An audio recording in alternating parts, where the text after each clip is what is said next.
and boom goes the dynamite. Hello and welcome back to still the only live Monday through Friday lacrosse talk show. This is Daily Dive as Season 2 begins. Now, if you're wondering, we have teased a new logo. And as you know, there is 1 month to go before the season. So keep that in mind as I'll have an announcement later on. But as you'll notice, we're also at a brand new time here on Daily Dive, 1 o'clock Eastern every Monday through Friday. So welcome back. Don't worry, there's changes coming very soon. But we thought we'd tickle you and tease you a little bit before those do happen. What can I announce to you besides the obviously off-season changes in the NLL? Well, I can let you know we've got some new recruits to the Daily Dive team. One of them I will be referring to throughout the season. He is Producer Joe. He is a vital part of Daily Dive moving forward. I want to give him a shout out as things progress. And don't worry, we'll have something for you to connect with Producer Joe later on in the season. It's been a wild off season and a really up and down off season, if you will, NLL draft. But don't worry, we've got things to do and people to see. So without further ado, let's let you know once again, head to the link tree in our bio to help support the show. And most importantly, our Daily Dive store. Click the Our Store tab, and there you'll see the best in lacrosse merchandise, including some Buffalo Bandits quote-unquote gear after they won the championship. But if you want to find the actual gear, go to Fanatics link, which you'll also see. I'm very excited to be back with you. Season 1 was better than I could have ever expected. And now we have an off season. To let you know, if you are not familiar with the show, I am your host, Michael Carvelis, as always. We're going to do our best all season long to have guests on every single day. So don't worry, we will fulfill that obligation as well. Last season, there were some things that I said that were fun on Twitter /X. By the way, Twitter has now changed their name to X in case you're wondering. That's always fun. But we are here and we are ready for a brand new show. But without further ado, I want to first get to our guest for today. His name is Steven Stamp. He is an awesome person when it comes to the draft and all things training camp. So after the break, we'll tune in to Steven Stamp as we will interview him and see his thoughts on the draft and other things as well. This is Daily Dive. Don't go anywhere. I know you won't.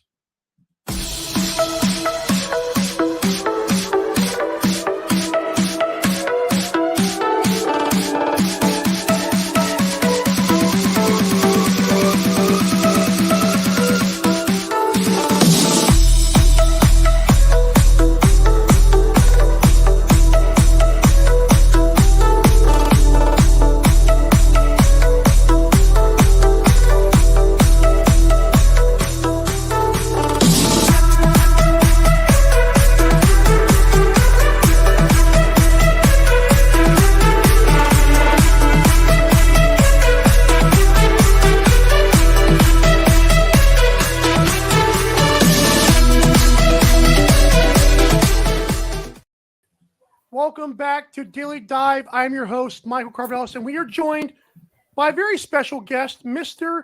Steven Stamp. Steven, can you hear me? I can. How are you doing? Oh, it always works on this. I'm doing great, man. How are you, sir? Not too bad. Not too bad. Oh, I think that's worse with the lights. There we go. That's right. All right. So I want to first welcome you to Season 2 debut. This is the first time I've had you on this show, which is a great thing for me and I'm sure our fans. So thank you so much for coming on. How has your off season been? I even know it's probably not an off season for you.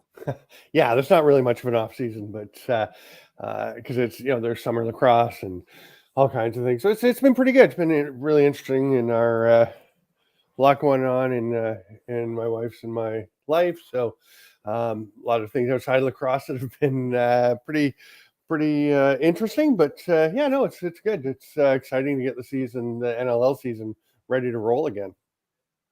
Oh, yeah, of course. I think we're all excited for that. Well, Stephen, I've got some questions here for you that I think our audience might like to know about. First thing is obviously the draft. And I know that you are far more invested than many other people are when it comes to these players. You obviously covered them up north, which is where a lot of them come from. But I want to get your thoughts on some rookies that you maybe think could make an impact this season. We know that there's some draft rules that have to take place here, but of the players that can make an impact this year, do you have a few that you think right off the top that we could? Yeah, I've got a handful that I've been thinking about that, and I think in a lot of cases, or at least certainly a couple of cases, you got to look at groups of players, not just like an individual rookie, but I think you look at the New York Riptide, who really need help on defense. They gave up a ton of goals. Need to really step up the defensive game. They've got Zach Deacon, their first round pick from last year, who I think was a bargain at I think I'm at 8, and Callum Jones this year. Two high caliber players. They're ready to play at the pro level. It's a huge impact. Callum Jones, little injury at the end of the summer, but he was great again for the Oakville Rockies, ready to roll. Zach Deacon, who I'm not sure why he dropped a little further than expected in the draft, but he had a terrific summer playing Senior B. And I think they're both guys that are going to have an immediate impact. So that's great for New York, obviously, to get the defensive help. I look at Albany and think, it's funny. You think, wow, they got to take Dyson Williams first overall. He's not going to be the impact guy, right? Because he's going back to school. But they have 2 of their 3 first rounders from last year, Alex Simmons and Ty Kurtz, both ready forwards, are coming in. They're going to have a huge impact on a team that, made a bunch of changes on offense, thinking, it couldn't get a whole lot worse than it had been the year before. Even with guys like Joe Resetarits playing great, they weren't scoring a ton. It got worse. Right? They had a bad season offensively and in the one loss column, but they're excited about Alex Simmons and Ty Kurtz coming in. And then this year they drafted Nicholas Volkov and Zach Young, a pair of defenders who are really going to help. Volkov is just an absolute beast physically. Young is a bit more of a traditional stay-at-home defender, very solid. Actually really close friends with Dyson Williams. So down the road, that's going to be an interesting dynamic for them as well. But I think with those guys going, it's really interesting to see. And you think Will Johansson was another first round pick last year. They had the 3 picks. He is out for the year, had a knee injury in the summer. But if he was healthy, they'd have those 5 guys coming in. That's a quarter of their roster would be rookie first round picks. That's going to have a huge impact on your team, right? So I think that can make a big difference for Albany, and they need to have an impact. They need to get better. Glenn Clark, the way he put it was, hey, it's you don't have the first overall pick very often. If we have it again next year, it's not going to be me using it, is what he said to me. Like, you don't as a GM and coach generally get to use back-to-back first overall picks. So I think Albany's going to be substantially better, thanks in large part to all those solid rookies coming in. A couple of one, Thomas McCombie, the first overall pick last year, comes into Rochester, and especially with Holden Katoni gone in a trade to Philadelphia, I think he'll make a big difference coming into that roster. And I've got a dark horse that I think people are going to be surprised at how good Mitch Armstrong is right away in Philadelphia. A lot of people, I think, are not even really that familiar with him. He played in St. Catharines in junior, still plays in St. Catharines, still got some junior lacrosse left to play. This is a little breaking news for you. He's an All-Canadian in Kufla again. Hasn't even posted the voting just completed for the Canadian University Field Lacrosse Association. He is the Kufla West defensive midfielder again, All-Canadian, and he's heading to the Piscataway Cup this weekend. He's a tremendous player, field and box. I think he's going to be better and help a Philadelphia team that also has needed a lot of help on defense, I think he's going to help them right away as well. That maybe people weren't looking for that one. I actually like the Philadelphia Wings one a lot because dark horse rookie guy comes in there and that'd be impressive. I also love the news that you just gave us on that as well. Congrats to him. And something I never really thought of before you said this when I proposed these questions was we're looking at rookies, and some of these guys are going to come from last year's class to this year. Yeah. So, yeah, we get to wait for Dyson, but now we get to see the Rochester kid, who obviously that'll be fun with Connor Fields and such. So, I like that you brought that point to NLL fans because I think, like I said, something I had never really thought of, the rookies last year's class, we get them now this year. Great stuff there. Next one I want to ask you, Buffalo Bandits had a very interesting offseason because we know Matt Vince, Father Time is a friend of all. And he signed a 2-year extension after winning the championship at 40 years old. They retained Devlin Shanahan and drafted a goalie. How could that battle, especially behind Vince, look in training camp to you as they're kind of underway now? I think it's really fascinating what's going on in Buffalo. First of all, one thing, signing a 2-year contract doesn't necessarily mean somebody's going to play 2 more years. I mean, it's right.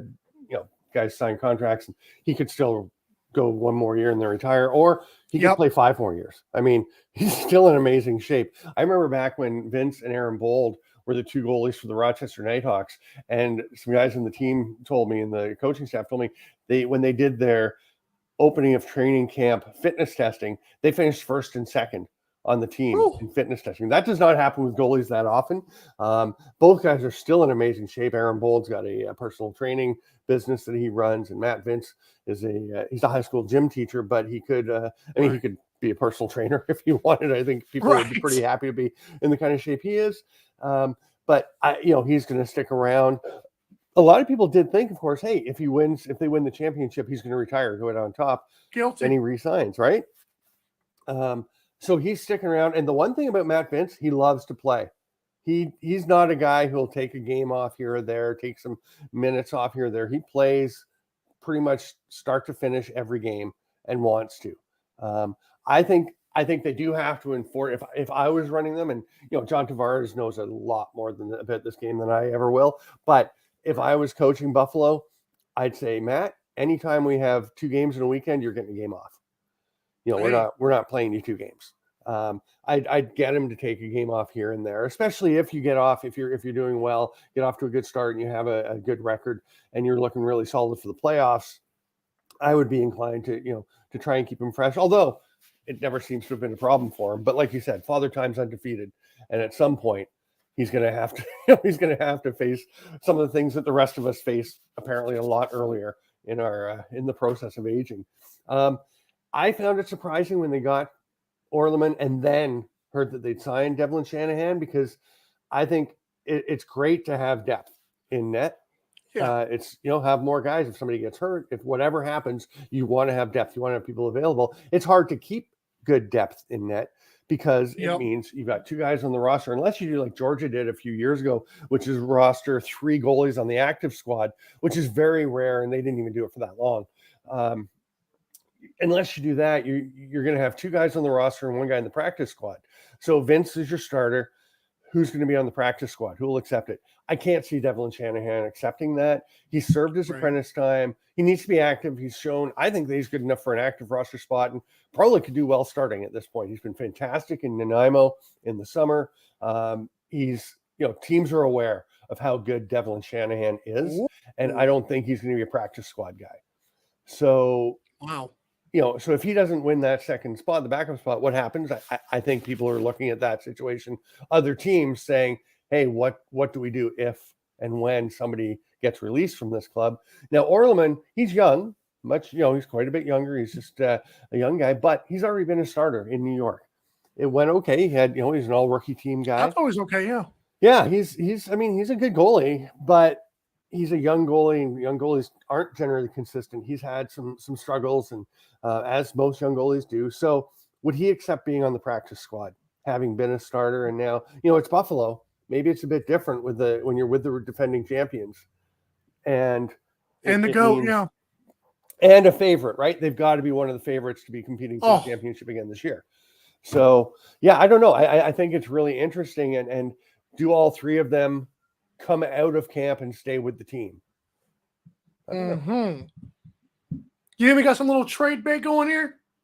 I don't know, because I think they're going to wait and see through training camp, and then at the end of training camp, why would you trade for one of the guys if he's going to be released, if he's going to not accept a and I'm not saying anyone won't for sure accept a practice roster spot, but I can see reasonable arguments why either of them, Shanahan or Orleman wouldn't, which means why trade for a guy unless you just want to avoid competing for a guy who's been released and anybody can call him. Then maybe you send a pick, send a third rounder to get a backup goalie. So yeah, maybe.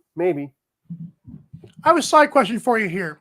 Because Yeah. I know in the NFL you hear about Brett Favre mentored Aaron Rodgers for what that's worth. Mhm. You've got Tom Brady who was probably helping Kyle Trask, and that didn't work. Do you think teams really look at a guy like Devin Shanahan, like you said, they know is good in minors and stuff like that? Do they see Matt Vince training him, or do they look like, okay, well, what does this guy actually look like? Well, how do they balance the GOAT training somebody? Do you think they put much stock into that? First of all, did Brett Favre really mentor Aaron Rodgers?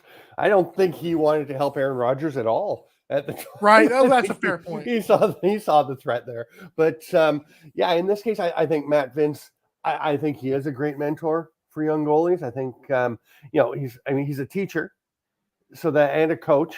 He's been coaching in high school and that for lacrosse and hockey and everything for quite a while. So I think he is a great resource for a young goalie. I know Devlin Shanahan loves being there with him, even though it has meant not playing, right? So right.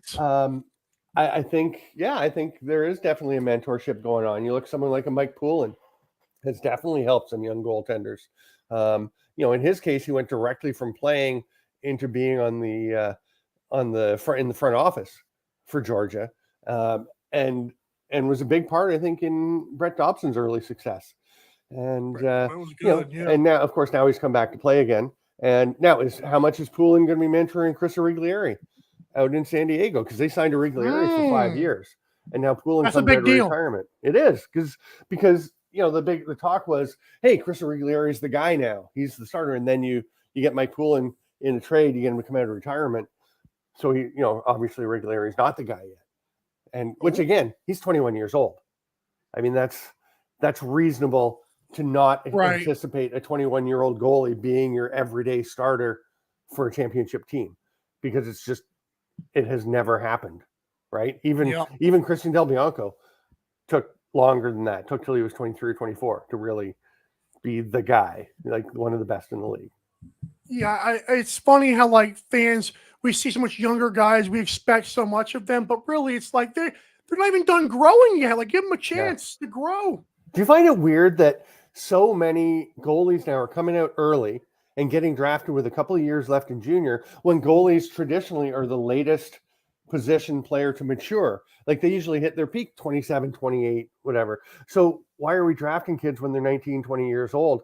And you see somebody like a Del Bianco drafted at 18, still took a few years. I mean, he's a prodigy and a rare case where he got good really quick, but we knew he was going to be great.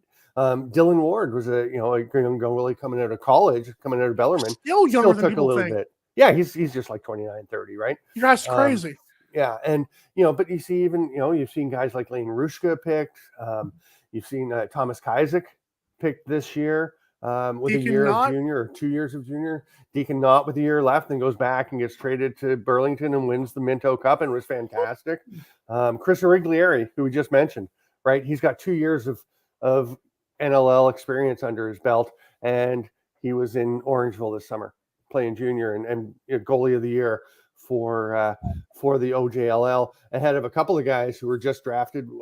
Deacon Knott, who was drafted last year, was a finalist for that award, and Andrew Kidd, who was drafted at this year's draft. So you've got a lot of young goalies coming out. I find it really interesting. Will Johnston in New York. The list just goes on, right? And I don't have an answer for it. I think teams are, because you can't keep guys around. We don't have a minor league. You can't put somebody in the equivalent of the AHL. I mean, there's the Arena Lacrosse League. There's other things that are where you can play.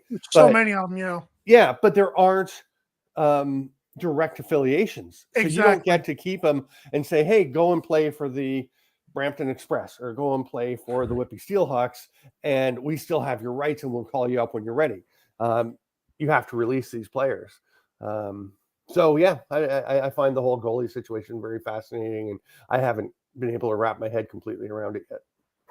I love it. And yeah, you've got the knowledge over there, so I'm sure you've seen this for a long time. I was like, whoa, this is crazy. So I'm sure you appreciate it way more than someone like me does. I'm only 27. Oh, I say only lightly. One last question for you, Stephen. I again appreciate your time. Yeah. Any teams? I know you kind of teased Philadelphia with their young defender. Yeah. Do you think, let's say all these teams, have their young core comes in and performs? If one of those teams has a young core that performs well, which team's young core do you think will be able to propel them if they do show up like they're supposed to? So full disclosure, you sent this question over to look at beforehand, and I had a chance to think about it. I don't know if I'm supposed to reveal the man behind the curtain, but right. I did have a chance to go and do some research on this and think about it. And to me, a team that's really interesting because of a pair of key young players is the Georgia Swarm. I think I like you look at Ryan Lanchbury, who had a very quiet year as a rookie last year. Like he and Jonathan Donville, for me, were neck and neck for the top overall pick. I still tend to think Lanchbury, to me, is the guy from last year's draft. I think he's brilliant. He had a fantastic summer playing for Oakville in Senior B. He's just looked amazing. Again, at Senior B, you can only project so much, but he was incredible. I think he looked a lot more like the player we expected him to be in the NLL. I think he's going to be that player in the NLL. I would not be surprised to see him flirt with being in the top 10 in the league in scoring. And if he does, you put him in there with, Andrew Hugh and Lyle Thompson and Shane Jackson and those guys. I mean, that is a dynamic team, and they could be really explosive if he has that kind of season. Yeah. I think more important to their overall success, obviously Lanchbury and getting the scoring up would help, but we talked about goalies. I mentioned Brett Dobson. Can he play the whole season the way he did when he was at his best late in the season last year? He had a 5-game stretch in the last game of March and then 4 games into April, an .859 save percentage, stopped 201 of 234 shots on him. Now, he was fantastic. He's going to be a very good goalie for a long time. Is he going to have an .859 save percentage for a full season? No. Nobody's ever done that. The best save percentage season ever is about .820 or .822, something like that. Anything over 800 is really good. He won't have that kind of success, but can he be one of the best goalies in the league for a full season at the age of 23? I don't know. I mean, Christian Del Bianco did it, but again, he's a rare case. Dobson was great last year. He is going to be very good. Is he ready at this point to consistently play at that super high level? And if so, because goaltending is so important, you only have the one guy really that you're driving behind. If he can do that, they're right in the thick of it for for making the playoffs, for being a contender. I think they have a realistic chance. I think that's a lot to expect from a 23-year-old goalie, but just look at what Brett Dobson's doing in the field for Canada. Look at how I was going to mention the field. Yeah, I mean, he's a fantastic field goalie. He might be better at field than he is at box. He probably is right now. Naturally, is he the best field lacrosse goalie in Canada? He might be. I mean, Dylan Ward's awfully good. And you got some other guys that are good. I prefer Dylan in the box because after seeing, I think the end of the PLL championship game, I think he had like 2 amazing stops. Like, wow, 23 years old. Yeah. Yeah. And I mean, if he's the best in Canada, is he the best in the world? I mean, I know you've got your Blaze Reardons and your Jack Kellys and guys, but I would argue that Brett Dobson is certainly on a very short list of players in the conversation for the best field lacrosse goalie in the world. Will he reach that level in box? He may well. He's very good. So if go ahead. If he does that, can they compete for a championship? Absolutely. Oh yeah. Actually, that was the one game I went to last year. My first ever game was the Rush and the Swarm. I got to see him play. One thing I like about him, I had him on the show last year as I close it out here with you, is he looked like he was very focused. I mean, this is a young dude to be so focused on just the goal at hand. Like, wow, dude. Couldn't get anything out of him. That's the best kind of players. The ones who are just driven to succeed in their sport, and that's all they want. Cool. Yeah, he wants to be the best. Yeah. And I think he wants to be the best in field and box. I think he wants to win championships, and he's very serious about it. Not in a there's no fun way. Right. He has fun playing, but he takes it very seriously. Love it. Yeah. And Stephen, what I do love is that you came on the show. This was fun. You're a wealth of knowledge, especially with the young players and the older players too. But thank you so much for helping us kind of recap what we've seen and what we might see. I hope that Wings thing does well for you. That'd be kind of fun. Yeah, I'd love to. I'm looking forward. I'm calling the Piscataway Cup this weekend. We're going to be live Friday, Saturday, Sunday on lacrosse TV.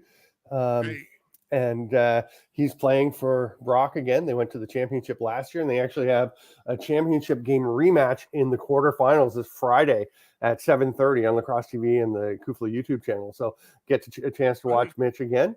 And I've seen him play a bunch in field and box, and it's going to be a lot of fun this weekend. And then, now I'm assuming he's going to be there. I'm hoping he's going to be there. You never know, because with camps starting, sometimes guys have to miss the Piscataway Cup, which is really tough on their field teams. No. But it's always a challenging one. Yeah, check it out, man. It's a lot of fun. I'm excited. And again, thank you so much for coming on.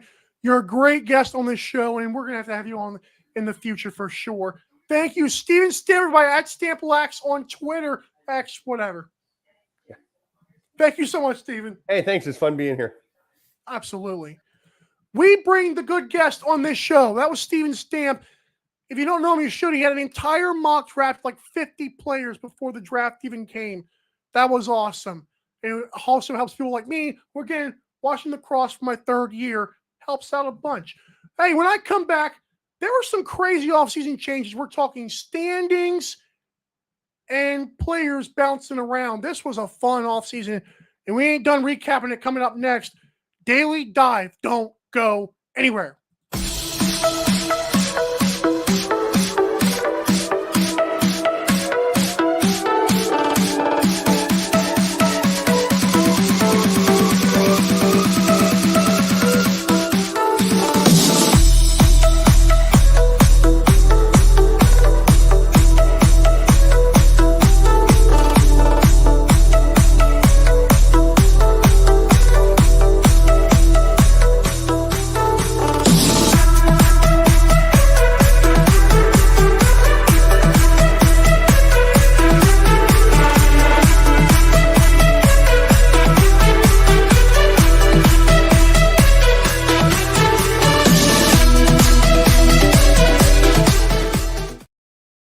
It's Wednesday, November 1st, which means we're back here on Daily Dive Season 2. Thanks so much again for tuning in to still the only live Monday through Friday lacrosse talk show. Yes, you are tuned in. And I think you're going to subscribe. So, yeah, do that. Also, head to the link tree in our bio and click the Fanatics affiliate link for the best in lacrosse merchandise. I'm sure that store will be updated very soon, including some new things like, the Saskatchewan Rush logo, which we'll get to as part of the offseason changes. But first, I want to get to this. I thought this was one of the biggest stories of the offseason. Kurt Malosky to the Vancouver Warriors as their GM and coach. We know Vancouver was one of the talks of the town for the wrong reasons last year. They were trading away the young talent, even though they kept the good players. But trading away Mitch Jones, that was fun, and now Philadelphia's all loaded up. But Vancouver struggled in the season at certain times, and really for most of the season. So adding a guy like Kurt Malosky, who, led the Roughnecks to a championship, and of course last year led them all the way to the conference finals before eventually losing to the Mammoth. Listen, Kurt Malosky, that's going to be a fun thing in Vancouver. They could be another one. There's only 15 teams. Like we talk about Philadelphia could be good. Toronto could be good. Saskatchewan could be good again. Hopefully. I'm saying with a grain of salt. You've got Toronto. You got Buffalo. Can they repeat? Can the Del Biancos in Calgary do well and overcome even with Kurt Milwaukee gone? There's only 15 teams in this league. Someone's got to lose. Someone's got to win. Kurt Milwaukee wants Vancouver to do well. I think he's from around the Vancouver area, so that helps too. And they still have kick and ball. So, yeah, that helps as well. But Kurt Milwaukee, big story. I'm sure you've heard this one before, but I didn't get a chance to react to it yet. So this was a huge move for Vancouver. I'm excited to see how well they do in year one, because it might take a year of learning the system, if you will, for kick and ball and the boys. Toronto Rock loaded up. How did they load up? Well, they look pretty good. This guy, remember him? He's still wearing green on the website. Yeah, Mark Matthews. How well did Mark Matthews do well? Do with the Rush last year? How about 25 goals and a ho-hum 73 assists? It's not bad, right? So he's now in Toronto. Like that happened. Big deal. Really big deal that he is now with the Toronto Rock. And now you're like, well, the Saskatchewan Rush, obviously, they're still pretty good, right? Yeah, no, Rush are pretty good. Only thing that I don't like here, what are we doing? I'll tell you what. The best thing that came out of this entire logo was the mascot. I don't know if you guys have heard, because I know NLL Twitter /X is still growing, but this new Rush logo, you're like, okay, so, I mean, it's going to have to grow on me, as it will some other people. I personally don't mind it. It's like the bisons. Like the description of this is a lot better than the logo itself, I will say. I'm sorry, Rush fans. I think it's still got to grow on me a little bit. It's better than the R. I like it better than the R. I wish it was kind of like a running buffalo, although that kind of seems some graphics with this. But here's my thing. They had a mascot voting on the internet. And wouldn't you believe, the Saskatchewan Rush, it all came down to one logo. So it's either going to be, and I love saying this online, horny or rowdy. Now, full disclosure, I would like to tell the Rush this right here. You put this on the internet, and I am not believing a lick that rowdy even came close to horny. Because when I voted, I don't know if I voted for rowdy. It was something else I voted for on there that didn't even make the cuts. But horny was like a landslide victory. And it wasn't like I was one of the first ones to vote. This was like a couple, like 100 or so people had already voted, and horny was by a landslide. And then these guys have the nerve to tell me and the rest of the internet, oh, it was too close to call. Baloney. That's a lot. Man, they know dang well what they're doing. So now at the Fez, like one of their fan hot spots on November 18th, we're going to have to wait 17 more days to figure out if the mascot's name is horny. I've got a bad feeling it'll be rowdy. But you asked the internet to vote. The internet voted for you. Oh, well, it's too close to call. Baloney. Listen, they do not want their... If this is a family event that fans go to, they don't want... I'm telling you right now, they don't want that. I know they don't want it. Horny. People are funny, man. People are... I think the internet's a great place. And that was one of the all-time internet moments, especially for the league that's trying to thrive and grow. Horny won the vote. From what I saw, it wasn't close. It's probably going to end up being rowdy because that's just how we do. It's a family event, people. All right. Dyson Williams, in a draft that was not broadcasted, this is one of those parts of Daily Dive where Mike has to kind of rant. And you think the Rush logo voting was ranting, and you don't know Daily Dive. Okay. Remember I reported that the NLL draft was not going to be broadcasted, even though Paul Rabel, and I do not like bringing that guy up, but Paul Rabel and the PLL, they like come on. Wait, in a year with ESPN Plus, in a year where we had a couple of nationally broadcast games in the U.S., not just TSN, the U.S. had a couple of games on ESPN2 or News or whatever it was. You mean to tell me that we couldn't broadcast the draft? And when I say broadcast, I don't even just mean linear broadcasting or ESPN Plus. No YouTube, no ESPN Plus. The social media team was not even live. What are we doing, folks? Brett Frude, I love you, man. I really do. I've never met you, but that's okay. I've tried to meet him, just to let you know. But the fact is, this was a complete ball dropping of the draft. And I don't want to just overshadow Dyson Williams, who gets to be awesome with Albany next year. But it was frustrating genuinely as a fan, and producer Joe and myself, when we first saw that, we were like, "You got to be absolutely." We were really mad, and I'm sure there were fans in the NLL that are like, "Guys, no draft." So apparently, in the news was the reports, the observations from within the league. And I've confirmed this with a couple of folks that the NLL draft, basically, the league wanted someone else to pay for it. I get it. Money's tough. I get it. Brett Frude comes from the land of NASCAR. I told you guys last season that NASCAR is really good about like sponsors. Well, NLL has not got enough sponsors to fund this event. Listen, I don't care. I do not care. As a fan who wants to see the league grow, not even copying or at least trying to copy what the PLL did is a bad thing. Because did you know, and by the way, Dyson Williams is a great player. He's going to go play with Albany next season. Not this season, but next season, because the draft rules. Playing for his brother, who obviously passed away years ago due to cancer. They do that thing with the Buffalo Bandits every year.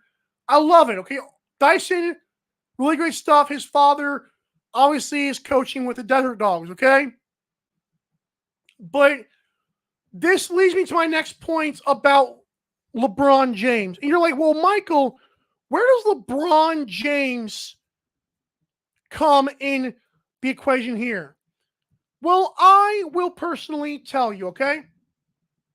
There was a video, and it's on Daily Dive Lax on social media. You can check it out. There's a video that randomly surfaced a week ago, was not seeing this coming at all. I don't even think Paul Rabel saw this coming. Where Uninterrupted, one of LeBron's business platforms, posted a video of LeBron, and the very first thing in this social media video is LeBron saying, well, if I'm the GOAT, which I believe he is in basketball, but that's another story. If I was in the GOAT in basketball, where could I be the GOAT at? Now remember, this guy is well documented as playing tight end in high school football. LeBron did not say football. He said lacrosse. What? LeBron James. Yes, that LeBron James. The basketball great who has the most all-time points scored in the NBA history, might be the greatest of all time, according to which generation you ask, said he would play and be the GOAT in holy daily dive. Wow. I did not see that coming at all. And wouldn't you know, did you know what was on the graphic? It wasn't a lacrosse stick, it wasn't Lyle Thompson, it wasn't John Tavares. 2 stickers, right here and right here on next to LeBron's faces. The PLL logo and Paul Rabel's face. Oh, okay. Of course, Paul Rabel commented, and of course he would.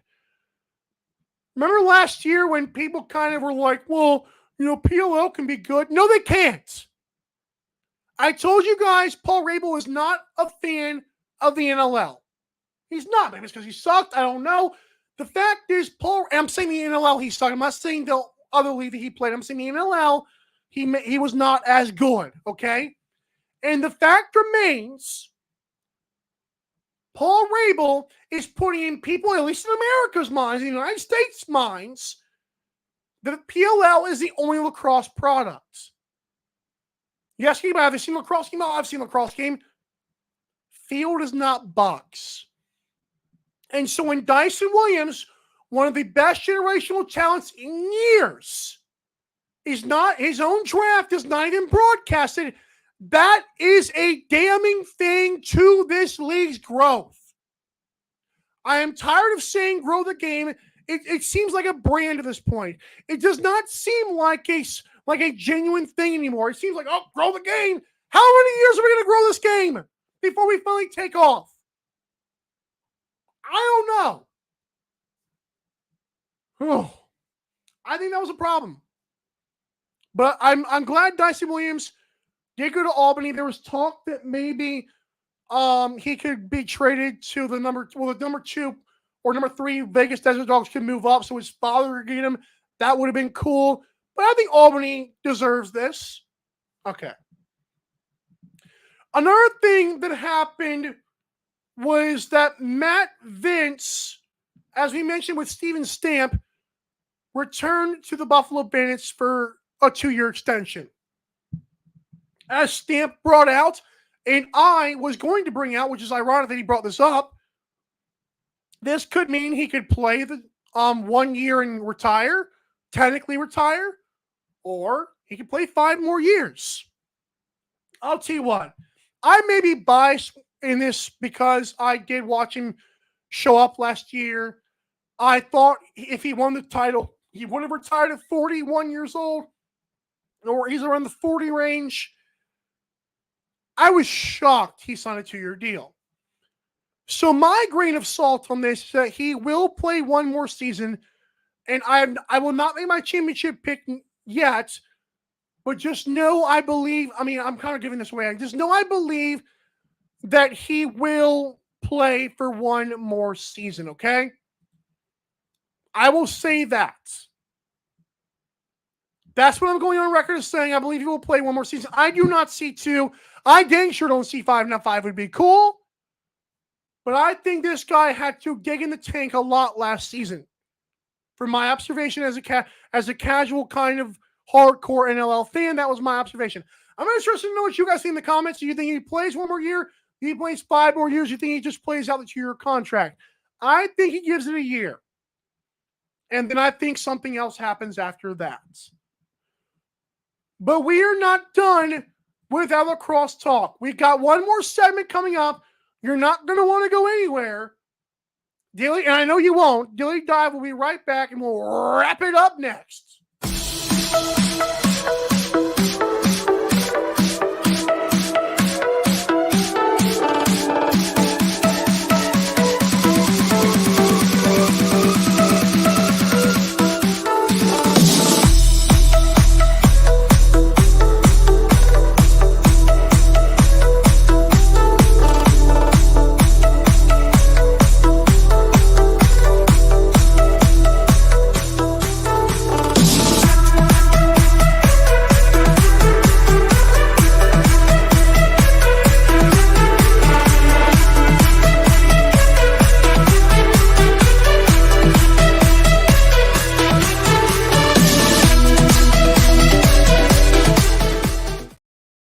Happy season 2.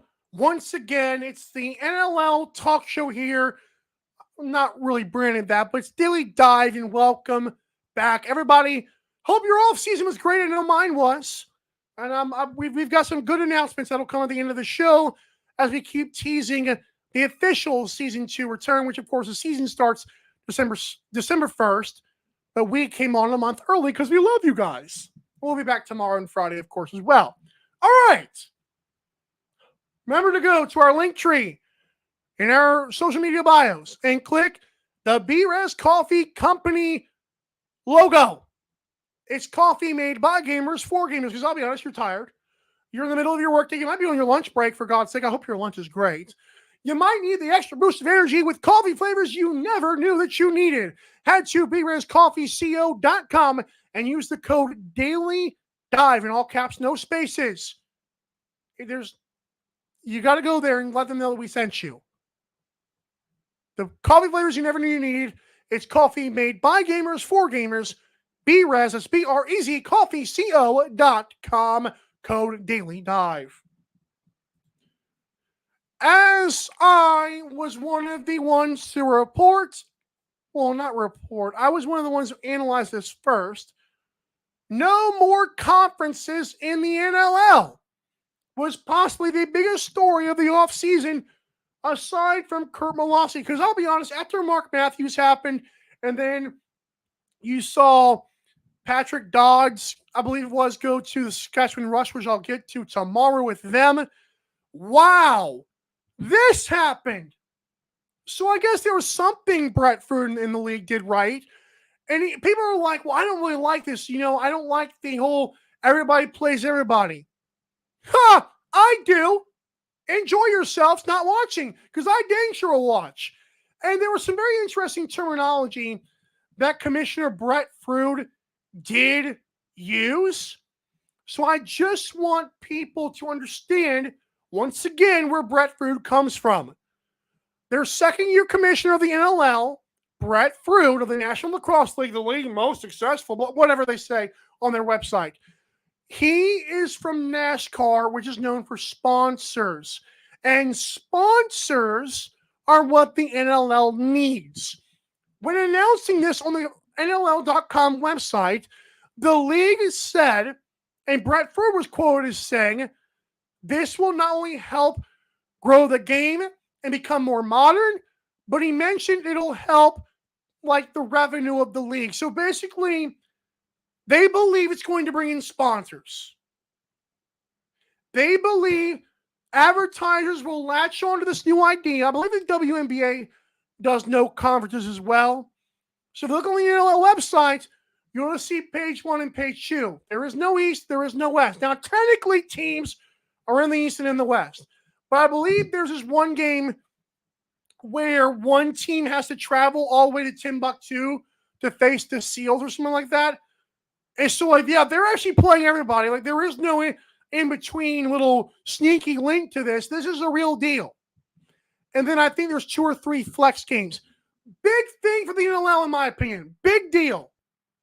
If you don't like it, you're part of the problem. I'm kidding. You're not part of the problem. But I think fans will appreciate this as the season goes on and as the seasons go on under Brett Fruin. So while I did harp on the guy for not showing his draft broadcast whatsoever, besides some social media clicks here and there, I enjoy this move. It's something different. It's fresh. It's new. It's the newest change. It's the most significant change to their competition since the beginning of the league, which may or may not be true. But we got to move on. The NLL is here to stay. Thanks so much to Steven Stamp for coming on. And don't worry, there's a lot more things to announce, including this. We have a new logo. There, I said it. You want to see it? I mean, I know you do. I'm sure you do. I know I would if I was a fan, and I am a fan of Daily Dive.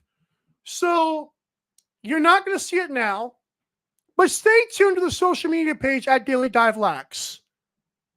And you might see something that'll kind of tickle your eyes a little bit, kind of tease you up a little bit. DailyDiveLax@gmail.com. If you'd like to sponsor or work with Daily Dive, we are welcome to those opportunities and business endeavors as the league grows and we grow along with it. We'll be back tomorrow for Thursday, November 2nd. We're here all month and really for the next 7 months with you guys. And we'll recap more stuff like how the Rush look now.